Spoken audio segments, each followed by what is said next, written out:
bilang pepesti nusa wis tekan janji kapitung 500 tahun ya. Bali agama budi kang madeg sawiji ya kan. Madeg sawiji berarti satu untuk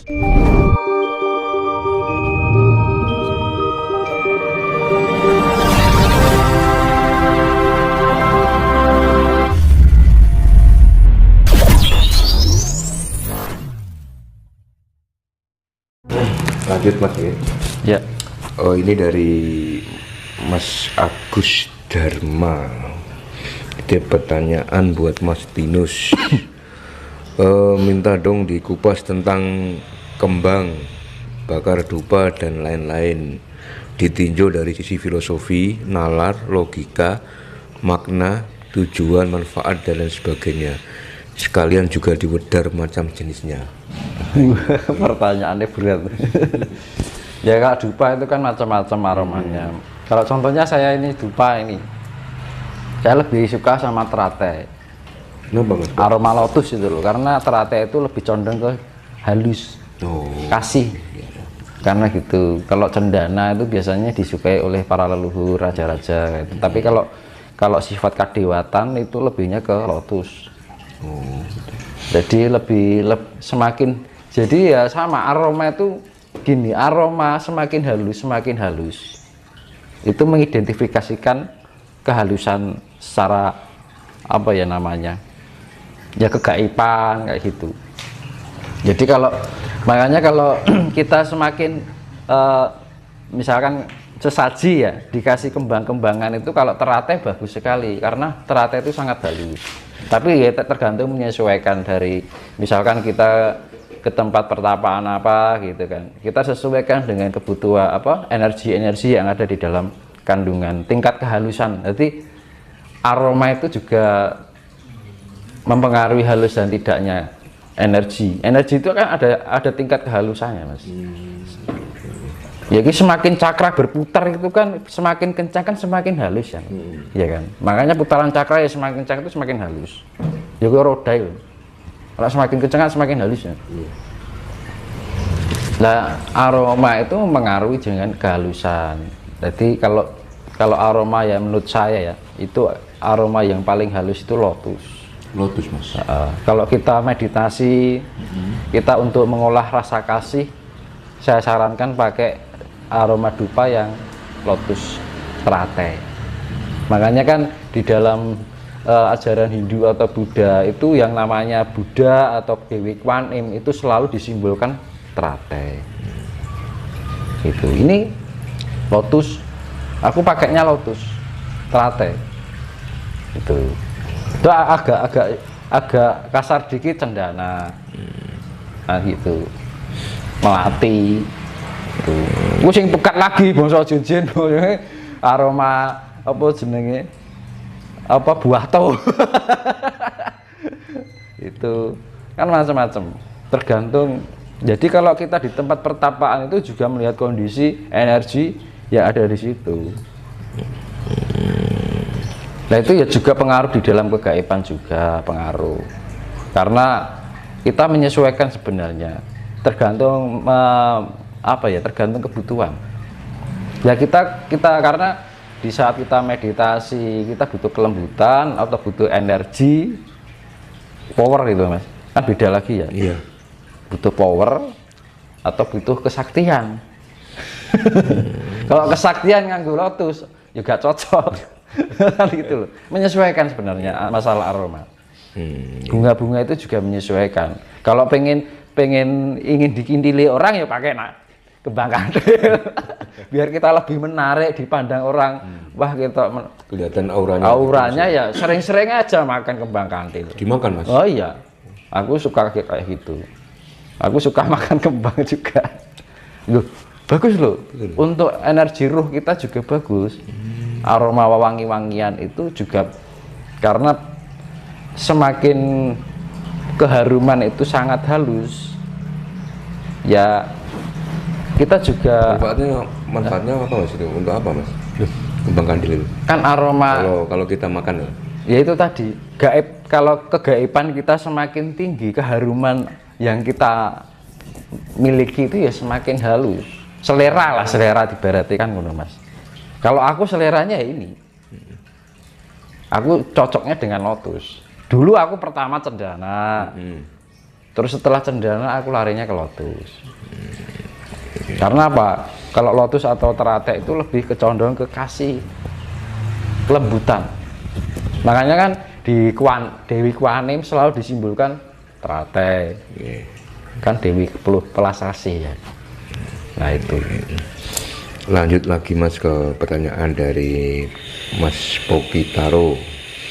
Titip pertanyaan Mas buat Mas Tinus, apakah perjanjian penumbalan tanah Jawa 500 tahun antara Syekh Subakir dengan Sabdo Palon akan diganti dengan penagihan janji Eyang Sabdo Palon saat ini? Mohon penjelasannya. Terima kasih. Aku masih pertanyaan, sehingga kata-kata tumbal ini siapa Mas? Istilah sehingga kata-kata tumbal ini siapa dulu? Ya Sabdo Palon nggak pernah ngomong kayak gitu. Ya intinya itu ya. Bisa diluruskan Mas? Apa? Bisa diluruskan. Ya intinya gini, jongko lah bilang. Jongko. Ya. Jadi kan sudah dibilang pepesti nusa wis tekan janji kapitung 500 tahun. Ya. Bali agama budi kang madeg sawiji. Ya kan? Madeg sawiji berarti satu untuk semuanya. Gomo budi ya budi pekerti itu tadi. Lah budi pekerti lebih melekat pada ajaran Jawa. Karena ilmu Jawa ilmu kasunyatan. Lah kasunyatan apa yang dinyatakan? Kasih. Ya, terus balik ning kasih meneh to, Mas. Kalau kita beribu-ribu kitab, beribu-ribu ajaran, kalau kita tidak bisa menerapkan kasih, ya percuma gitu kan. Sia-sia. Yang kita implementasikan adalah kasih itu sendiri, ya kan? Makanya ajaran itu ya sederhana aja. Yang penting apa? Sampai. Ya, teman. Contohnya gini, banyak orang mengatakan rahayu, ya kan? Iya. Orang pada nggak tahu rahayu itu apa tuh jane? Kan gitu. Rahayu diambil rasa karo hayu. Rasa kita hayu itu adalah ayu, cantik, keindahan, memberikan salam yang menggunakan rasa yang indah, inner beauty yang tumbuh dari diri kita untuk menjadi suatu cahaya yang sifatnya tebaran kasih. Sebenarnya kan artinya rahayu lah aku gitu Mas, ya kan? Rahayu, rasa hayu, rasa yang cantik, ya kan? Rasa yang indah, beautiful, kan? Lah, yaitu rasa itu dibilang kita kalau sudah bisa merasakan apa yang ada di dalam diri kita, maka diri kita akan memancarkan cahaya kasih itu cahaya kasih itu sendiri. Artinya aku ya sini. Makanya di salam rahayu kan gitu. Kalau di Bali atau Hindi ya Om Swastiastu. Kan gitu sama aja artinya. Kan pada nggak ngerti nih, ini rahayu, tapi pada nggak tahu artinya kan itu. Nah itu yang artinya seperti itu. Rahayu itu adalah rasa ayu. Dengan rasa yang kita miliki kita bisa merasakan rasa itu tadi, yang diartikan kita bisa include dengan sifat-sifat Tuhan, maka akan terciptanya hayu, pancaran yang indah. Kan enak atau kalau ada suatu pancaran yang indah, berarti kita sudah mewujudkan sifat Tuhan, iya kan? Makanya ketika kita tersenyum, kita bisa memancarkan kedamaian, ketentraman, sifat yang menyejukkan. Itu adalah gambaran dari wujud Tuhan.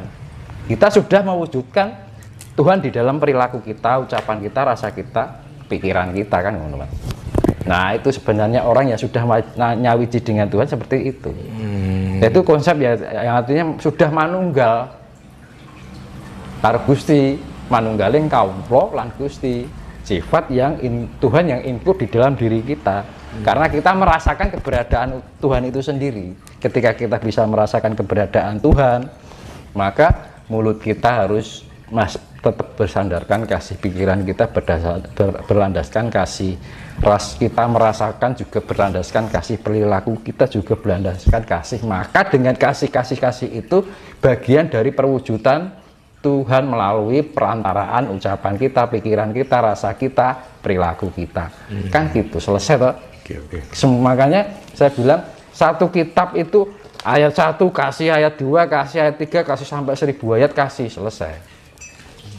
Kalau kita beraneka ragam ini itu, harus melarang ini itu, kalau nggak tercapai masih bisa menyalahkan orang aja, berarti kasihnya di mana kan gitu.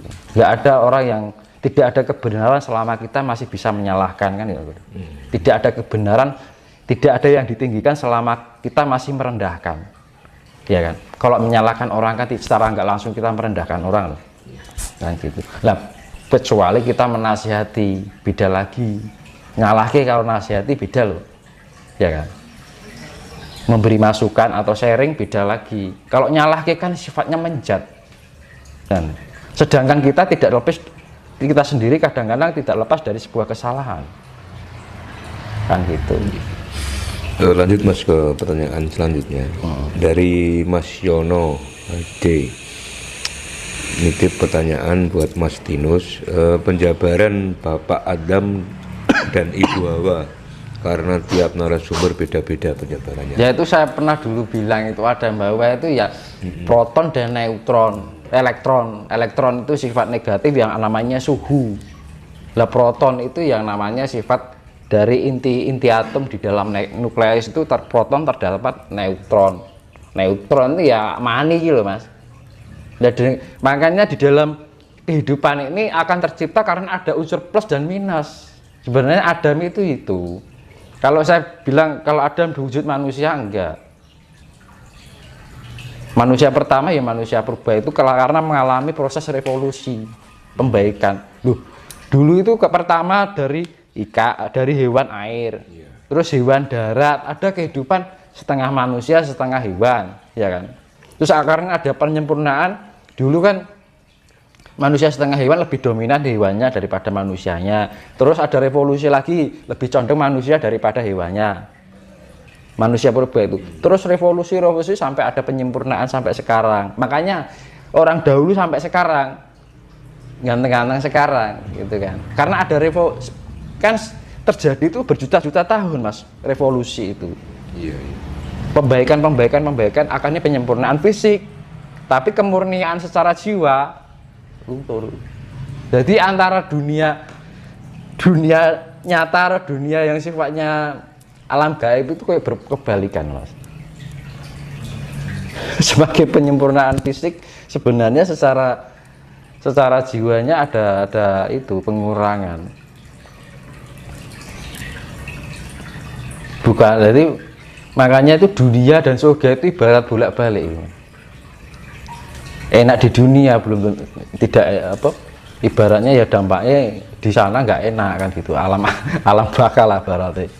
Kalau kita bisa menerima ketidakenaan di dunia, justru kita akan menemukan kemuliaan yang ada di sana. Kan gitu sebenarnya. Di dunia karena surga ibaratnya wali-walian.